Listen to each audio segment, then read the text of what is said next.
Hello, आप सभी का बहुत बहुत स्वागत है फिर से एक बार एमएसआई क्लासेस में। और जहां पर हम कर रहे थे class 9th chapter number 1 that is number system.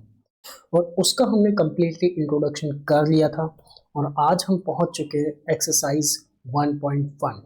ठीक है, तो पिछली क्लासेस में मैंने आपको बताया था कि कैसे हम किस तरीके से रैशनल नंबर को फाइंड कर सकते हैं। ठीक है, तो आज हम क्या करेंगे, आज हम एक्सरसाइज 1.1 को करेंगे जिसमें सारे क्वेश्चंस होंगे, आपको अच्छे से समझ में आएंगे।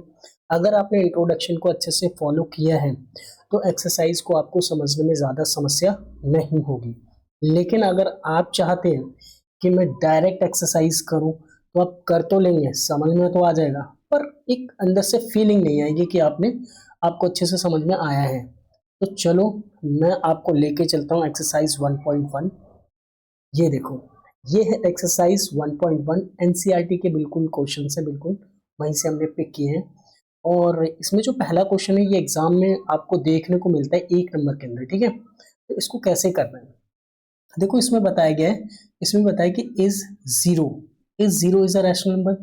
ये कहना चाह रहा है कि क्या एक जीरो एक रैशनल नंबर हो सकता है। Can you right in the form of P Q, क्या आप इसको पी क्यू की फॉर्म में लिख सकते हैं, where P and Q are the integer of and Q not equal to zero. ठीक है, समझ में आ रहा है। तो इसका मतलब ये कहना चाह रहा है, बस आपको ये बता लें कि जीरो एक रैशनल नंबर है कि नहीं। तो हम इसका आंसर्स करते हैं। देखो मैंने क्या करा, मैं यहाँ पे लिखता हूँ आंसर।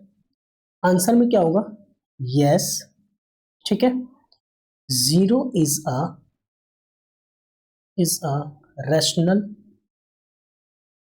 Rational number. ठीक है, क्योंकि ऑलरेडी हम इंट्रोडक्शन में ये सारी चीज डिटेल में डिस्कस कर चुके हैं कि कौन से नंबर रैशनल होते हैं और कौन से नहीं। तो इसका मतलब मैं इसको पी और क्यू की फॉर्म में रिप्रेजेंट कर सकता हूँ। जैसे मैंने बोला यहाँ पे जीरो है, इसके नीचे आप 1 लगा दो। इसमें बोला गया है कि यहाँ पर जीरो नहीं आना चाहिए, तो यहाँ पे हमारा जीरो नहीं है, तो इसका मतलब क्या होगा, ये हमारा एक रैशनल नंबर है। तो अगर आपके एग्जाम में आता है कि is zero is a rational number, तो आपको बोलना है yes zero is a rational number, बस फिनिश, इतना ही करना है इसके अंदर। समझ में आया। जैसे मैंने आपको थोड़ा सा इंट्रोडक्शन दे दिया, तो मैंने आपको बताया था कि रैशनल नंबर क्या होते हैं, रैशनल नंबर्स क्या होते हैं। तो मैंने आपको बताया था कि जिनको हम p अपॉन में q की फॉर्म में लिख सकते हैं ना। जैसे मैंने बताया था कि 2 अपॉन में 3, 4 अपॉन में 1 एंड डेसिमल वाला आएगा तो हम क्या करेंगे, इसको हटाएंगे, नीचे 10 लगाएंगे, तो यहाँ पे 25 अपॉन में 10 हो जाएगा। ठीक है, उसके बाद मैंने बताया था कि जीरो होगा तो इसके नीचे 1 लगा लेंगे, लेकिन अगर 1 के नीचे जीरो आएगा तो ये रैशनल नंबर नहीं है। बस इतना सा ध्यान रखना है। ठीक है, अब चलते हैं हम नेक्स्ट क्वेश्चन की तरफ। ये है एनसीईआरटी का नेक्स्ट क्वेश्चन, जिसमें आपको find 6 rational number between the 3 and 4। और ये मैंने आपको जो इंट्रोडक्शन कराया, मैंने उसके अंदर इस टाइप के बहुत सारे क्वेश्चन भी कराए, 3 से 4 एग्जांपल कराए हैं। अगर आप उसे भी करोगे तो ये कंप्लीट हो जाएगा। सिंपल सा टुच्चू मुच्चू क्वेश्चन है। देखो यहाँ पे, अब इसको करने का सही से प्रोसेस होता है। मैंने देखा है कि बच्चे क्या करते हैं, जनरली टीचरों को भी देखा है जो और पढ़ाते हैं वीडियो वगैरह में, उसमें क्या होता है कि कोई स्टेटमेंट नहीं, कुछ भी नहीं। तो यहाँ पे स्टेटमेंट वगैरह प्रोसेस फॉलो करना जरूरी है। तो यहाँ पे हम क्या करेंगे, सबसे पहले क्या करेंगे, आंसर लिखो। उसके बाद मुझे क्या करना है, यहाँ पे इसको रैशनल नंबर बनाओ, 3 अपॉन में 1 एंड 4 अपॉन में 1। पहले ये ऑब्जर्व करो, क्या इसके डेनोमिनेटर क्या सेम है। तो आप बोलोगे डेनोमीटर बिल्कुल सेम है, 1 1 आ रहा है। इसका मतलब अब हमें कुछ भी करने की जरूरत नहीं, बस सीधा चलेंगे। अब मुझे बताओ यहाँ पे कितनी रैशनल नंबर फाइंड करने के लिए बोल रहा है। आप बोलोगे 6, तो हमें मल्टीप्लाई किससे करना है, इसे 1 से कर देंगे। ठीक है, सॉरी 1 से नहीं, सॉरी सॉरी 6 से करना है, मतलब 1 एक्स्ट्रा ऐड करेंगे और 7 से करेंगे। ठीक है, 7 से मल्टीप्लाई करेंगे। तो यहाँ पर स्टेटमेंट देनी है आपको, यहाँ पर लिखेंगे multiply by multiply by 7 both number. इसको रफ कर लेते हैं एक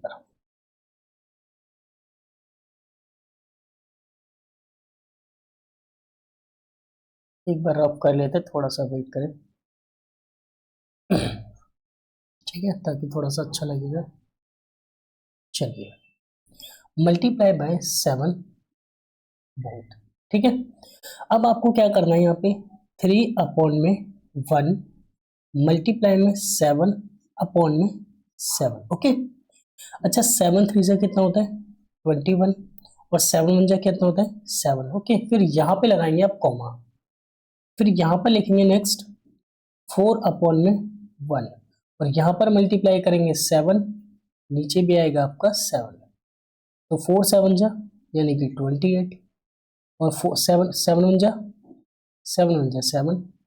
ठीक है, इसका मतलब हमने ये देखा कि इसके जो डेनोमीटर है वो भी अभी भी सेम है और डेनोमीटर सेम ही रहने चाहिए। ठीक है, अब मुझे क्या करना है, अब हमें सीधा रेशनल नंबर लिखने हैं, तो मैं यहाँ पे बोलूंगा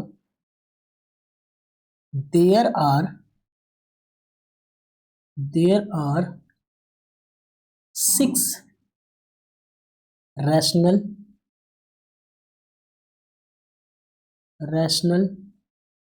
नंबर बिटवीन, यहाँ पे लिखेंगे आप ओरिजिनल नंबर, तो ओरिजिनल नंबर जैसे आपका क्या है 3 एंड 4, तो यहाँ पे लिखेंगे 3 एंड 4। ठीक है, अच्छा मुझे बताओ आपको क्या करना है, यहाँ पे 21 अपॉन में 7 और यहाँ पे 28 अपॉन में 7 है, और ये कहता है कि आपको बिटवीन नंबर चाहिए। बिटवीन का मतलब होता है जो ये आपके एक्सट्रीम पार्ट होते हैं, यानी कि सबसे इनिशियल पार्ट और सबसे लास्ट वाला पार्ट होता है, इनको हम एक्सट्रीम पार्ट बोलते हैं। ठीक है, अगर ये एक्सट्रीम वाले जो नंबर्स होते हैं आपको इनको इंक्लूड नहीं करना, यानी कि इसके यानी कि फर्स्ट वाला जो नंबर है इसको लीव करेंगे, इसके बाद वाला नंबर जैसे 22 है ना, और 28 है इसको भी लीव करेंगे, मतलब 27 तक आप जा सकते हैं ना। तो इन दोनों के बीच के नंबर को आपको लिखना है, तो मैं यहाँ पे बोलूंगा जैसे 21 के बाद 22 अपॉन में 7, 23 अपॉन में 7, 24 अपॉन में 7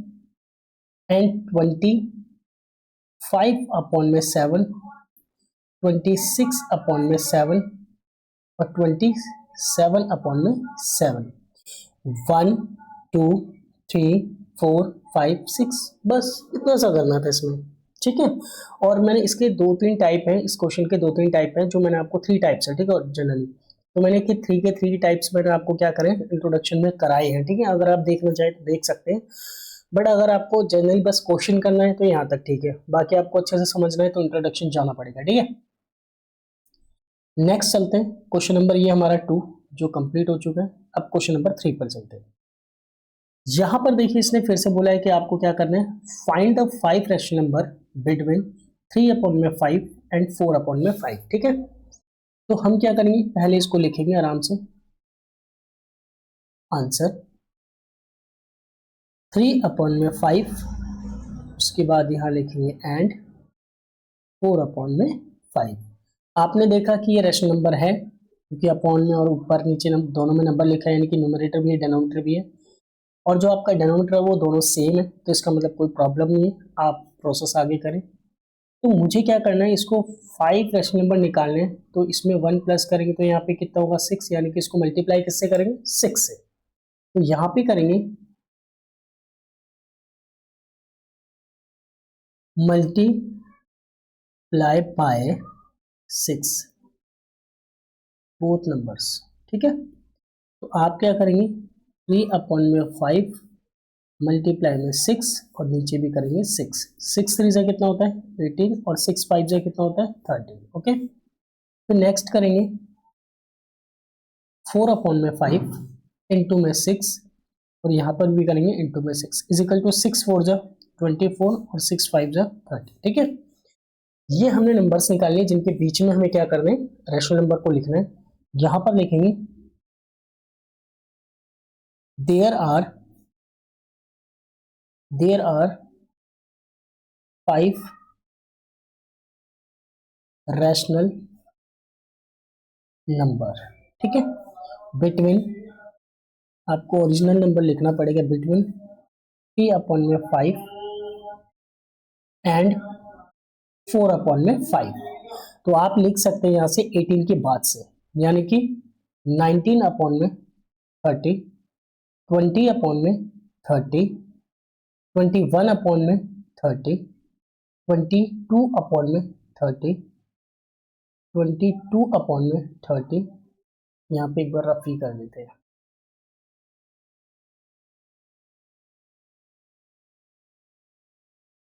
लेट्स जस्ट वेट।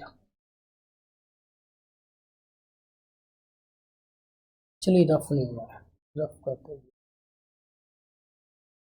रफ ही नहीं हो रहा है, चलो इसको नेक्स्ट करते हैं, इसको कट कर देते हैं। ठीक है 21 यहाँ पे आएगा आपका 22 अपॉन में 30 और यहाँ पे 23 अपॉन में 30। हमें कितने लिखने थे 5 लिखने थे है ना, 5 लिखने थे तो यहाँ पे 1 2 3 4 5 डन। ठीक है बिल्कुल इसी तरीके से आपको एग्जाम में लिखने, एक भी आपका मार्क्स कहीं से भी नहीं कटेगा। हो सकता है कि आप अगर स्टेटमेंट ना लिखे तो टीचर यहाँ से आपका आधा नंबर कट भी कर ले, पर स्टेटमेंट देना बहुत जरूरी है। अब करते हैं नेक्स्ट लास्ट क्वेश्चन। इस एक्सरसाइज में बस 4 क्वेश्चन है, जिसमें से आपको हमने 3 कर लिए, आपको 4th क्वेश्चन करना है। और जो मैंने आपको बताया था ना कि जब हम natural number, whole number, integer number को पढ़ेंगे तो मैंने आपको बोला था कि यहाँ से 1 क्वेश्चन आता है, तो ये वाला क्वेश्चन भी वही है, इसी में से क्वेश्चन उठा के देते हैं। इसने बोला कि whether the following statement are true और false, give reason for your answer. इसने बोला है कि आपको ना यहाँ पर कुछ नंबर्स दे रखे हैं, कुछ स्टेटमेंट दे रखे हैं और आपको बताना है कि वो ट्रू है कि फॉल्स है। ठीक है और आपको अपना रीजन भी देना है, रीजन ऑलरेडी आपको पता ही है। ठीक है जैसे मैंने आपको बताया था कि भाई ये नेचुरल नंबर हो सकता है पर इंटीजर नहीं हो सकता। ठीक है वो सब चीजें देखो। फर्स्ट का आंसर दे सकते हैं, इसने बताया कि every natural number is a whole number. क्या सारे के सारे जो नेचुरल, मुझे कलेक्ट करूंगा, क्या सारे के सारे नेचुरल नंबर क्या होते हैं? नेचुरल नंबर आपको पता है क्या होते हैं, 1 2 3 4 यही सब होते हैं है ना। और होल नंबर क्या होते हैं? होल नंबर क्या होते हैं आपके? होल नंबर क्या होते हैं?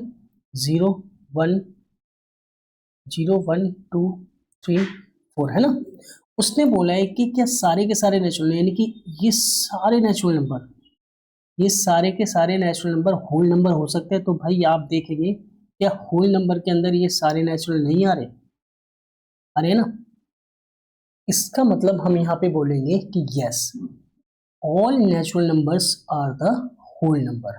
तो यहाँ पर बोलेंगे yes, every natural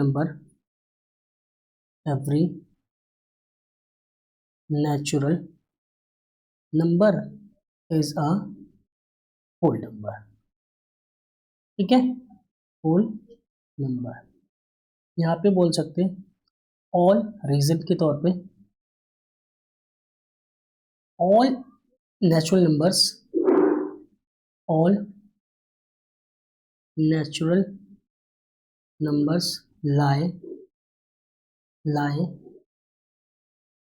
on in whole number, in whole number। Okay ये आपका फर्स्ट था। सेकंड करते हैं।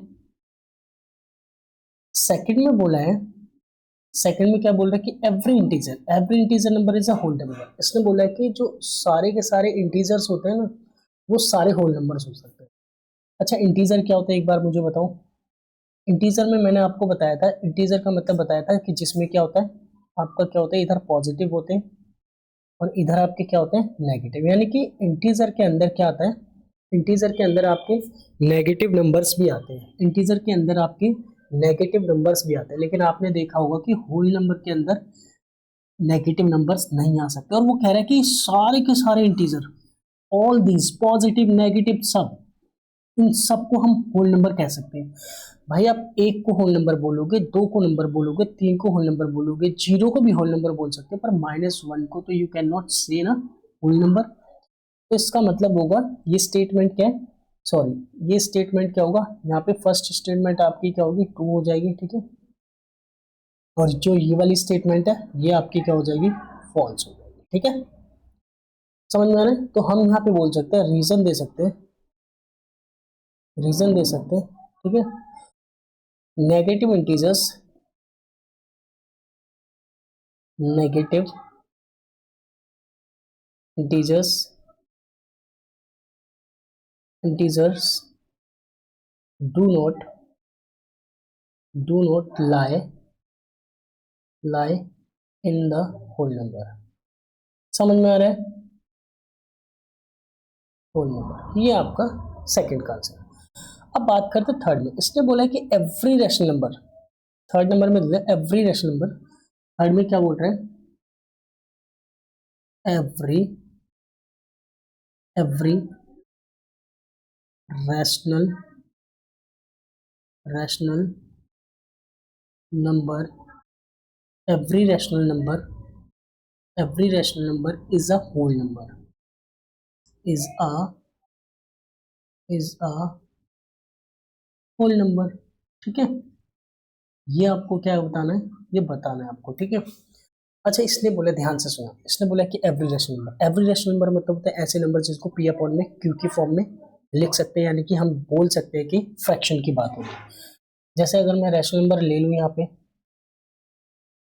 रैशनल नंबर होगा तो जैसे क्या क्या हो जाएगा, जैसे मैंने बोला 2/3, 5/2, ये सारे क्या है, रैशनल नंबर है ना। और आपको होल नंबर बताया था कि होल नंबर क्या होते हैं, होल नंबर आपके क्या होते हैं, 0, 1, 2, 3 होते हैं ना। अब इसने बोला कि एवरी इंटीजर, भाई नॉर्मल अगर मान लो कि मैंने बोला कि ये मेरा एक 4 है, इसके नीचे मैं 1 लगाऊंगा, तो ये एक रैशनल नंबर है, तो इसको तो मैं क्या बोल सकता हूँ, ये होल नंबर हो सकता है। लेकिन जो ऑलरेडी फ्रैक्शन में है, जिसको हम सिंपल एक नंबर में नहीं ला सकते, जैसे 3 में नहीं ला सकते क्योंकि नीचे उसके नंबर ये भी है, तो इसका मतलब ये होगा कि सारी की सारी फ्रैक्शन होल नंबर्स नहीं बन सकती। इसका मतलब हम ये कह सकते हैं कि सारी की सारी जो रैशनल नंबर है वो भी क्या होगी, होल नंबर नहीं हो सकती। तो हम यहाँ पे बोलेंगे आंसर में फॉल्स। तो यहाँ पे बोलेंगे फ्रैक्शन पार्ट, रीजन लिख लो, fraction part does not, fraction part does not part of whole number. ठीक है, तो ये आपकी एक्सरसाइज थी, सिंपल सी एक्सरसाइज थी। इससे ज़्यादा मैंने आपको इंट्रोडक्शन में कराया है, तो आपको जिन लोगों ने इंट्रोडक्शन देखा होगा उनको ये करने में ज़्यादा दिक्कत नहीं होगी। आप यहाँ से आपके स्कूल के बिल्कुल नोट्स बना सकते हैं, बिल्कुल प्रॉपरली मैंने आपको ये कराया है, इसमें आपको कहीं भी प्रॉब्लम नहीं होगी। ये आपको जस्ट ये आंसर्स लिखने हैं, ठीक है। और बाकी हम एक्सरसाइज नेक्स्ट करेंगे 1.2 नेक्स्ट लेक्चर में। तो आज के लिए धन्यवाद।